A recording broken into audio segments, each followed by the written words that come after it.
Buenas tardes, chicos. Vamos a seguir desarrollando las patologías del sistema circulatorio.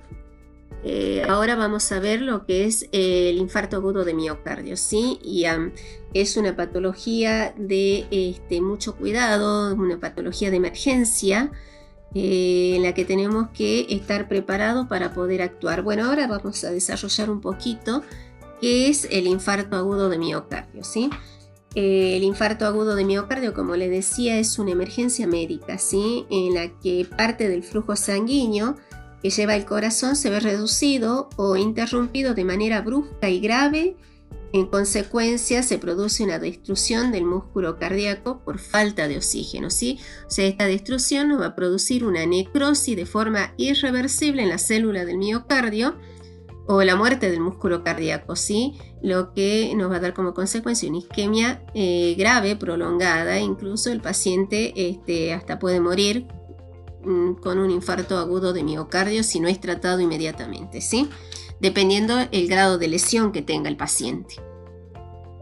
Bueno, ¿cómo se produce un infarto o por qué se puede producir? Bueno, se puede producir porque la arteria coronaria esté estrecha, porque el oxígeno no llegue al miocardio, porque el miocardio no recibe oxígeno y no pueda producir energía para moverse, y por lo tanto se va a tener una muerte de las células del tejido, ya que no reciben sangre, ¿sí? Y el tejido se va a necrosar. Bueno, ¿cuáles son los factores que pueden producir un infarto agudo de miocardio? Son varios, ¿sí? La expresión de factores de riesgo se usa para describir la presencia de ciertas características congénitas o adquiridas que pueden producir esta patología coronaria, ¿sí? Estos factores, ya vamos a ver, se pueden modificar y hay otros que lamentablemente no se modifican, ¿sí? Ya lo traemos, el paciente o nosotros lo traemos con nosotros mismos, ¿sí? Por ejemplo, los factores, tenemos el tabaquismo. Bueno, el tabaquismo es una adicción que constituye un factor de riesgo independiente de la cardiopatía en ambos sexos. Es quizás el factor de riesgo modificable más importante, y como ustedes han visto ya en todas las otras patologías que hemos venido desarrollando, tanto en sistema respiratorio como en sistema digestivo, juega un papel muy preponderante el tabaquismo por el gran daño que produce en el organismo, ¿sí? Otro de los factores muy importantes es la hipertensión arterial. Es una de las enfermedades con mayor prevalencia en el mundo, ¿sí? El 60% de las personas infartadas tienen antecedentes de hipertensión, ¿sí? Las complicaciones precoces y tardías de los infartos son más frecuentes en pacientes con presión alta con hipertensión, ¿sí? Y entre el 40 y el 55% de las muertes súbitas tienen alguna historia previa de hipertensión. Bueno, otro de los factores son, por ejemplo, la baja concentración de HDL, la diabetes. La diabetes también juega un papel muy importante, ¿sí? Los tratamientos en los pacientes diabéticos a veces aumenta la expectativa de vida, ¿sí? Pero también tenemos que tener en cuenta que un paciente diabético, si no está bien controlado, tiene complicaciones cardiovasculares, o si la diabetes, esta patología, está produciendo mucho daño, también nos va a producir algún daño cardiovascular, ¿sí? También tenemos que tener en cuenta que se ha demostrado que la incidencia de eventos coronarios se produce más en la población diabética que en otros pacientes, y especialmente en este caso en la población femenina, ¿sí? Bueno, también tenemos otro papel muy importante, los antecedentes familiares de cardiopatías coronarias, ¿sí? Bueno, los antecedentes familiares son los factores genéticos que participan indudablemente en la integración del riesgo coronario, tanto en un sentido permisivo como determinante. Por otro lado, los trastornos en el metabolismo, como los lípidos, los hidratos de carbono, la hipertensión, la obesidad, están muy ligados con la herencia, ¿sí? Bueno, la edad también es muy importante, Por ejemplo, los varones a partir de los 45 años para adelante y las mujeres desde los 55 años para adelante tienen riesgo de tener un IAN, un infarto agudo de miocardio, ¿sí? La edad es la que tiene la mejor correlación con la incidencia de la cardiopatía, ¿sí? Entre los 40 años es muy baja, por arriba de esto va en aumento, ¿sí? Es muy raro, pero puede haber alguna incidencia, algunos casos que se presenten en la infancia y en la adolescencia, pero en este caso sería si son portadores de hipercolesterolemia familiar o de alguna anomalía congénita en el árbol coronario, ¿sí?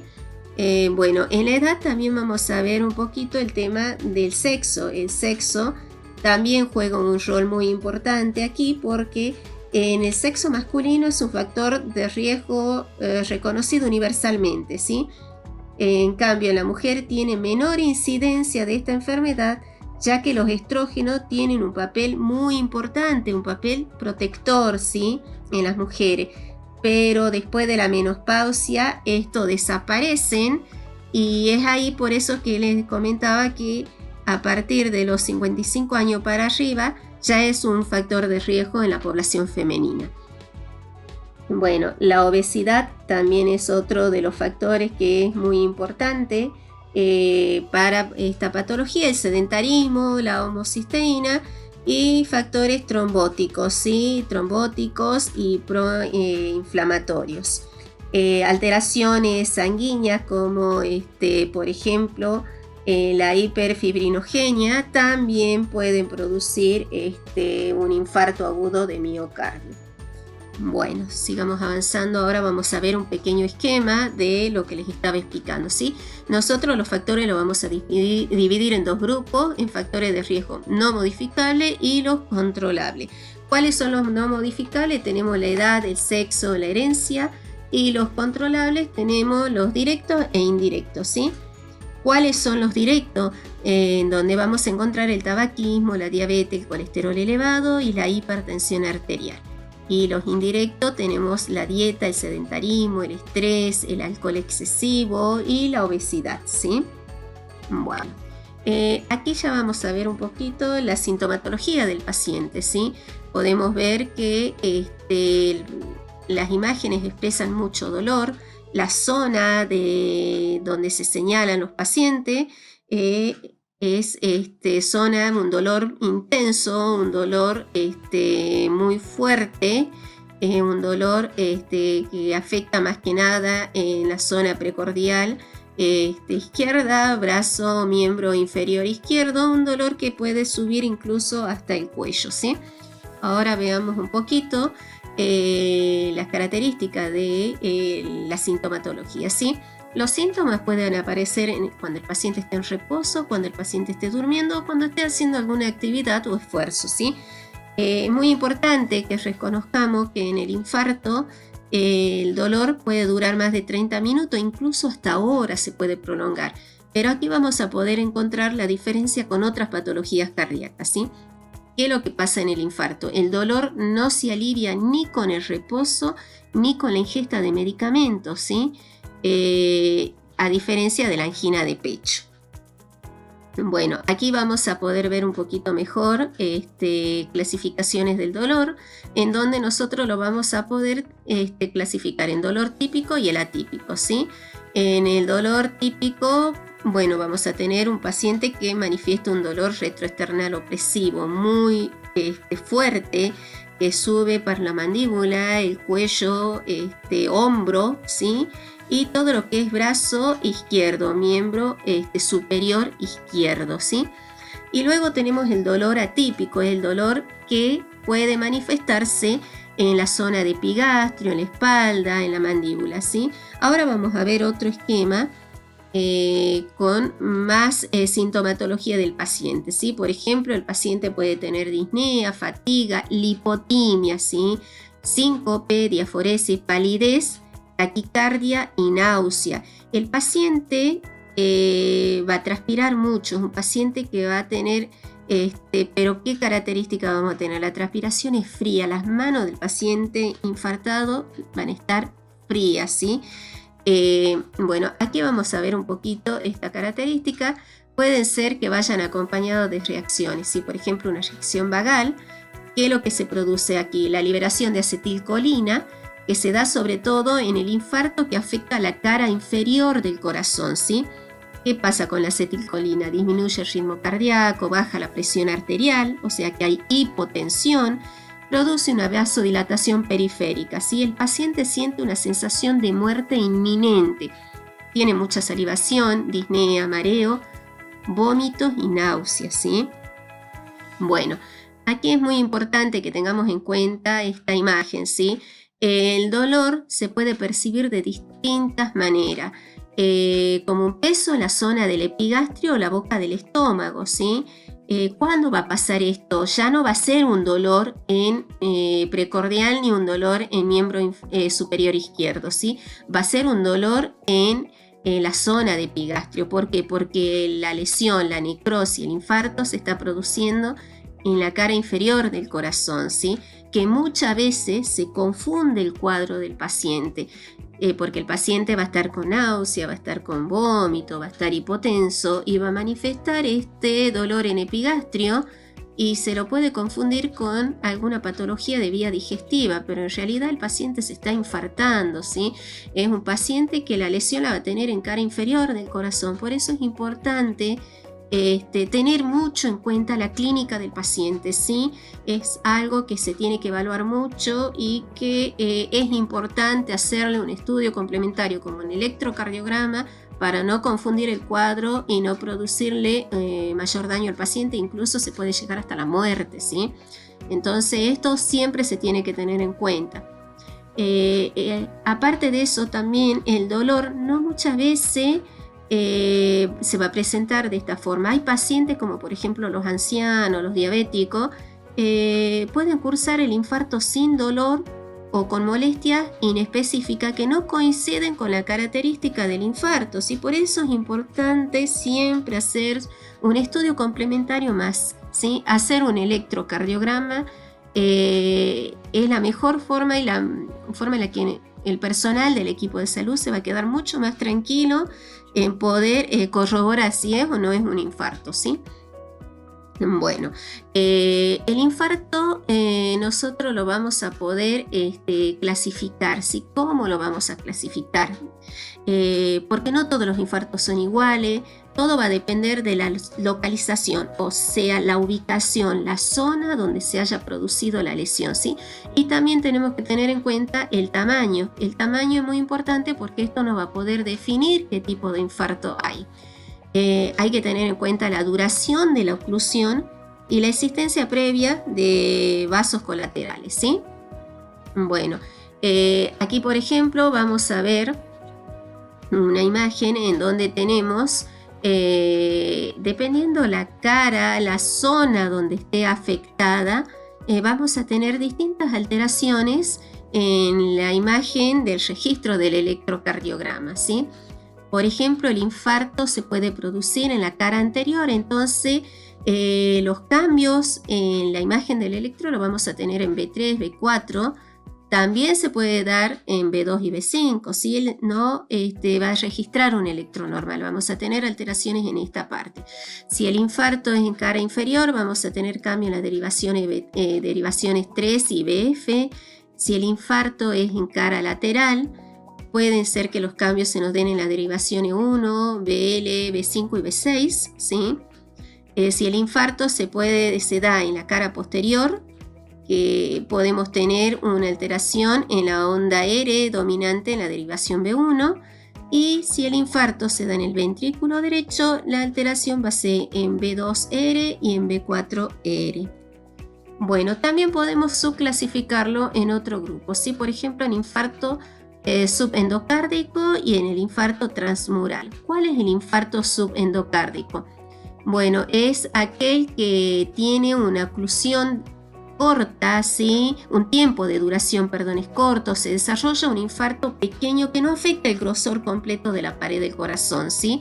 que vuelve a tener una muy buena evolución, sobre todo si se repara o revasculariza precozmente la arteria coronaria que está afectada. Y el infarto transmural es aquel cuando la oclusión coronaria es prolongada y se llega a necrosar, ¿sí? El grosor completo de la pared del corazón se está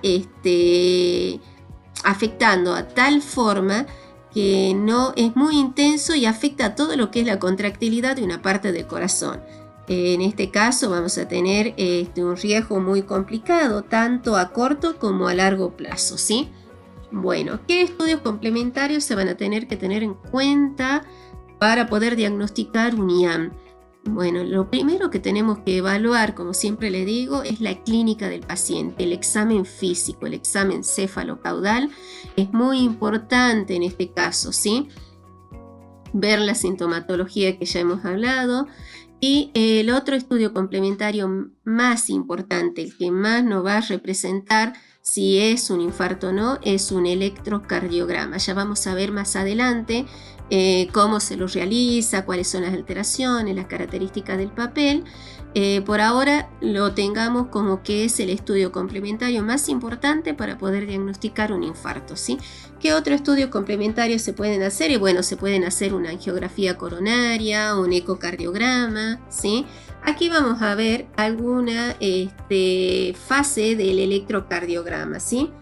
Por ejemplo, si hay una isquemia, la alteración la vamos a tener en la onda T negativa, ¿sí? Por ejemplo, miren al costado, ustedes van a ver en la cuadrícula donde está la imagen, la flechita negra les está señalando justamente dónde se altera en el caso de una fase de isquemia, ¿sí?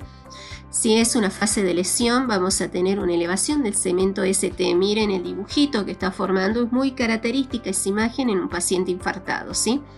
Bueno, la fase de necrosis, ¿qué es lo que nos va a producir? Una onda Q profunda, ¿sí? Ahí nos está señalando justamente la alteración en la onda Q.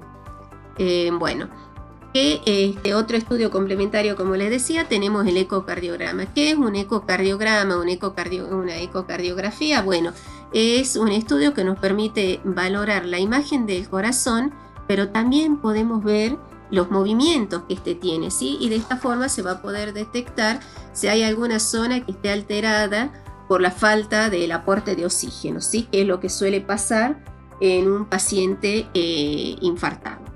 Bueno, ¿qué otro estudio complementario se suele realizar para poder diagnosticar esta patología? Es un laboratorio de sangre en donde se va a solicitar los marcadores cardíacos, ¿sí?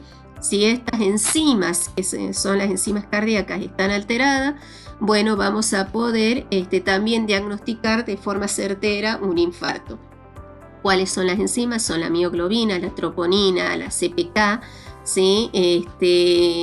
Tenemos el lactato deshidrogenasa, la LDH1, LDH2, son muy importantes, ¿sí? Bueno, ¿qué complicaciones se nos pueden producir en un paciente infartado? Bueno, vamos a tener disfunción contráctil, puede haber que haya rotura miocárdica, puede haber una pericarditis, una arritmia, un aneurisma ventricular y hasta podemos llegar a una expansión del infarto, se puede agrandar, ¿sí? ¿Qué tratamiento se suele usar en un paciente con un infarto? Bueno, primero que nada es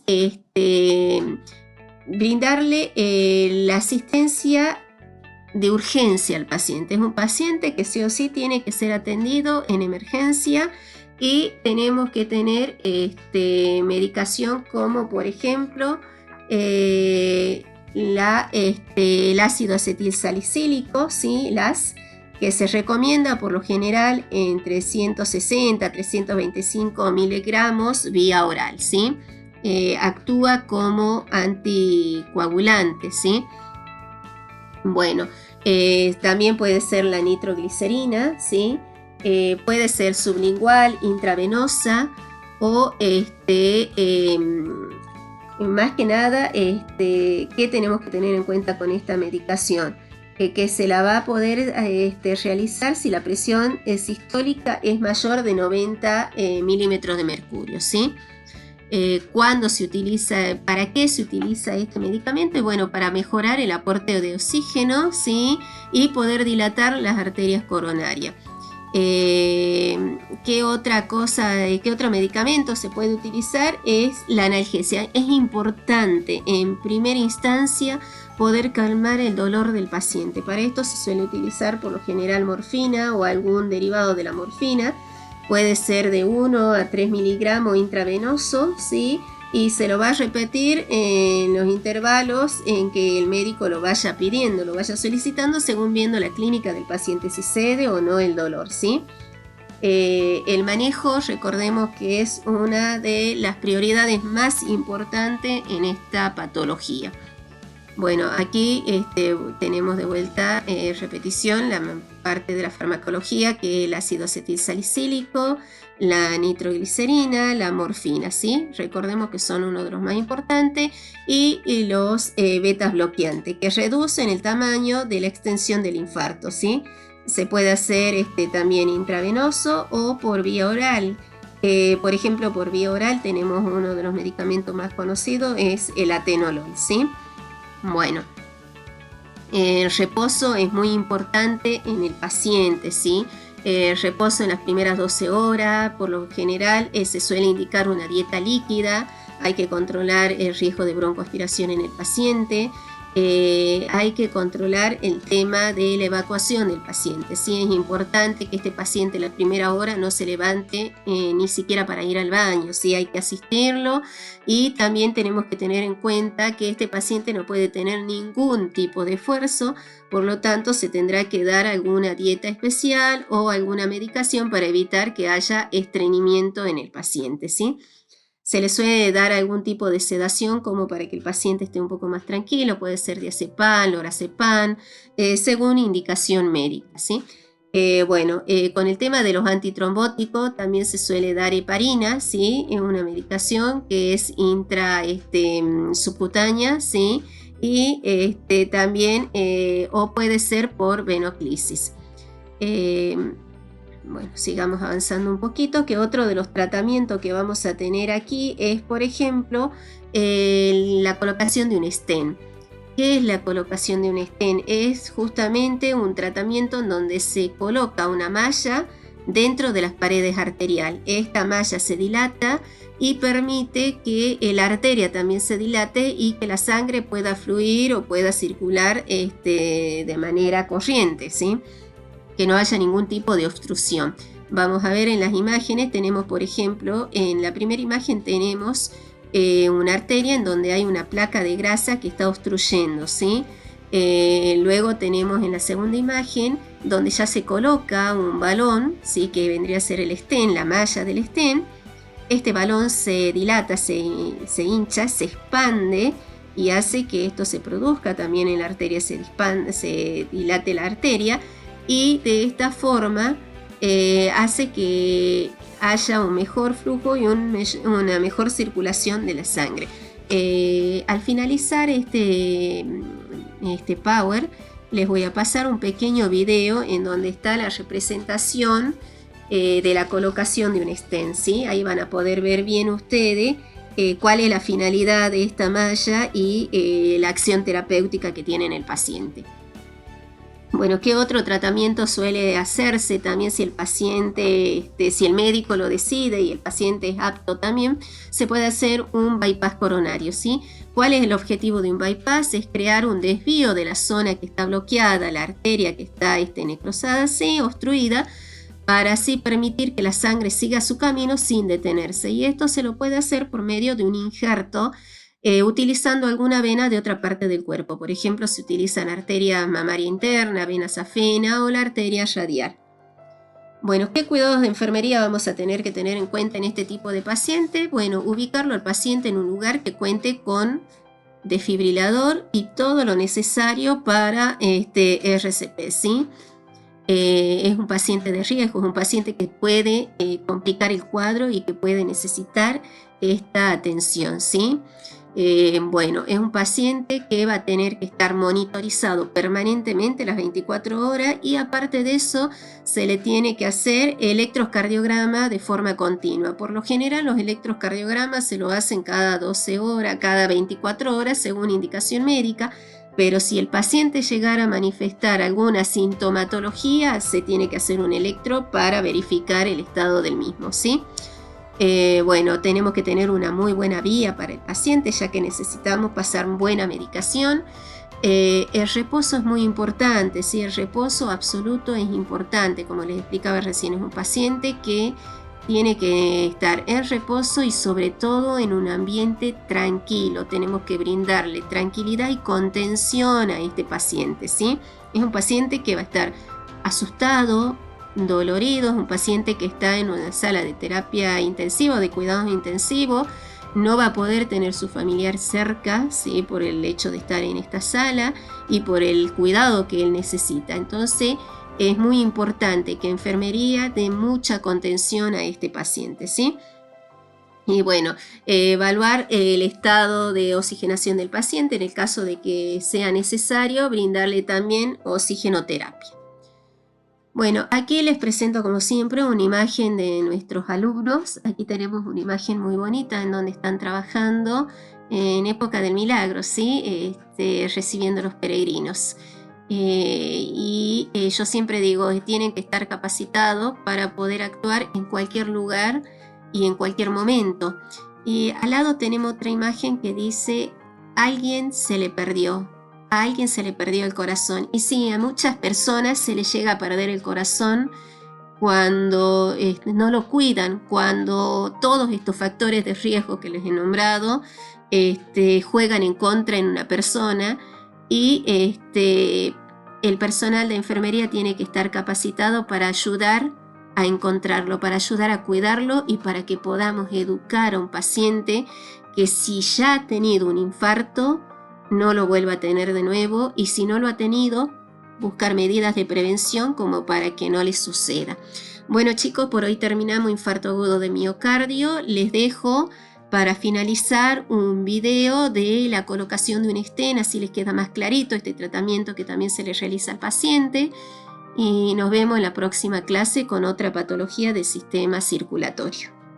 Bueno, ahora vamos a ver la colocación, un pequeño ejemplo de la colocación de un stent, la finalidad y cuál es el objetivo de su colocación como estudio, como tratamiento para un paciente que tenga un infarto agudo de miocardio, ¿sí? Cuando la persona siente un dolor en el pecho opresivo, con sudoración, hipotensión, se debe concurrir inmediatamente a una emergencia, una guardia, ¿sí? Si el dolor dura más de 10 minutos y el dolor es entre la mandíbula y el ombligo, puede significar un infarto agudo de miocardio, ¿sí? Recordemos que el 40% de las personas mueren en las primeras horas por no recibir atención médica inmediata. Bueno, un electrocardiograma es el estudio de diagnóstico vital, es la mejor alternativa para confirmar o descartar el infarto. El IAM es la necrosis o muerte de una parte del corazón por no recibir el suficiente aporte de sangre. Se produce cuando una de las arterias coronarias se obstruye, bloqueando o disminuyendo el flujo sanguíneo al músculo cardíaco. Este bloqueo ocurre cuando el colesterol y otras sustancias se infiltran en las paredes interior de la arteria, formando una placa de ateroma.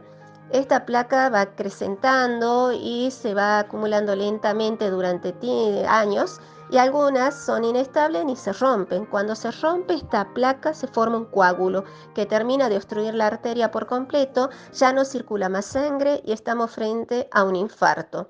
Uno de los tratamientos más efectivos es la realización de una angioplastía primaria que consiste en un implante de un stent que desobstruye la arteria y el flujo sanguíneo vuelve a funcionar. Una vez recuperado, el paciente debe tener un compromiso de cambio de vida, consultar regularmente al médico, seguir su tratamiento, una alimentación saludable, ¿sí?